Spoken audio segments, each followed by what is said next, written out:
But I also want to acknowledge that although we think reading is important, it's one aspect of your child and one aspect of your family.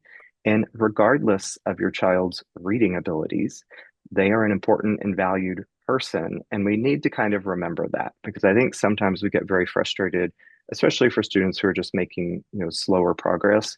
And I think it's important to continually think, as students are getting older, how can we use technology and other things to support them if their reading skills remain a bit limited? And I think with technology, we have a lot of abilities to engage learners in classes where, yeah, maybe you can't read this text. So I'm going to have ChatGPT drop it to a lower level.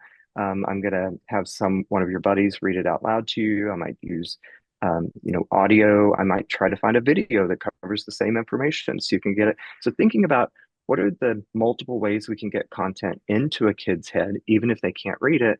But then there are multiple ways to get content out of a kid's head if they can't write about it. And, I've had some teachers do amazing things for, the other students in the class. It's a sixth grade, social studies class. Students are writing an essay. The student can't write an essay, so they make a nice video on their phone. And, we, I think the most important thing is that we never limit what we are teaching or how we're expecting students to respond to that teaching based on reading level. So it's kind of two tracks. We need to be continuing and building reading skills as much as we can, but we also need to be making sure that regardless of reading level, we are getting content in and content out. And so I think the biggest concern is too frequently teachers will say, well, we can't do any of that meaningful comprehension stuff until they're at a second grade reading level.